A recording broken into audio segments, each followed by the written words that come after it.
வணக்கம். சற்று முன் கிடைக்கப்பெற்ற ஒரு மிக மிக முக்கியமான செய்தி ஒன்று வெளியாகியுள்ளது. அதிமுகவில் மீண்டும் பன்னீர்செல்வம் அனைத்து நிர்வாகிகளும் தொண்டர்களும் ஏற்பாடுகள் மும்முரமாக நடைபெற்று வருகிறது. எதிர்க்கட்சியாக எடப்பாடி தலைமையேற்று இதுவரைக்கும் ஆளும் கட்சிக்கு எதிராக மிக பெரிய அளவில் போராட்டத்தையோ மாற்றத்தையோ கொண்டு வர முடியாத ஒரு செயலற்ற தலைவராக தான் அதிமுகவில் எடப்பாடி பழனிசாமியின் பயணம் தொடர்ந்து கொண்டிருக்கிறது.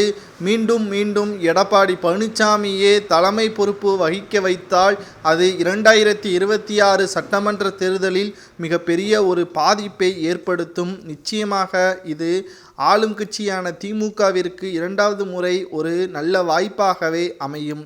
அதிமுகவில் மீண்டும் பன்னீர்செல்வம் அவர்கள் இணைந்தால் மட்டும்தான் அதிமுக வெற்றியடைவதற்கான ஒரு வாய்ப்பாக ஏற்படுத்தும். தொண்டர்கள் மீண்டும் ஒன்றிணைவார்கள். சசிகலா, ஓபிஎஸ் இவர்கள் மீண்டும் அதிமுகவில் வர வேண்டும். அனைத்திந்திய அண்ணா திராவிட முன்னேற்ற கழகத்தின் வெற்றி வாய்ப்பு என்பது பன்னீர்செல்வம் அவர்களால் மட்டும்தான் அதை ஏற்படுத்த முடியும் என்று தற்பொழுது அனைத்திந்திய அண்ணா திராவிட முன்னேற்ற கழகத்தின் தொண்டர்கள் கூறி வருகிறார்கள். வெற்றி என்பது பன்னீர்செல்வம் அவர்களால் மட்டும்தான்.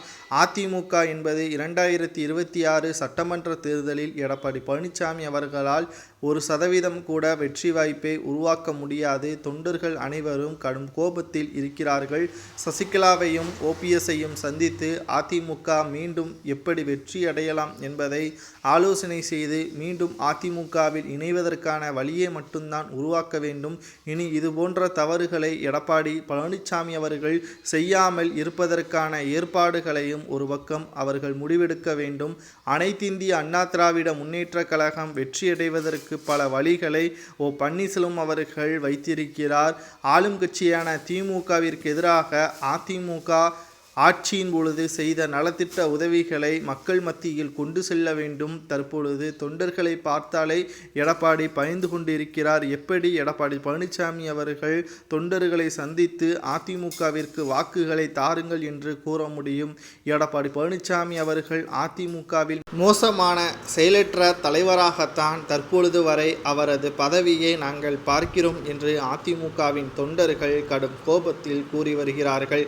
எடப்பாடி பழனிசாமியை போன்ற ஒரு பச்சை துரோகியை மீண்டும் அதிமுகவில் நாங்கள் ஏற்றுக்கொள்ள மாட்டோம். அனைத்திந்திய அண்ணா திராவிட முன்னேற்ற கழகம் மிகப்பெரிய அளவிலான ஒரு அதிமுக வெற்றியடைய வேண்டும் என்றால் அதற்கு ஒருங்கிணைந்த ஒரு அதிமுக முன்னாள் அமைச்சர்களும் மூத்த நிர்வாகிகளது ஆலோசனைப்படி தான் நடத்த வேண்டும் என்று கூறியுள்ளார்கள்.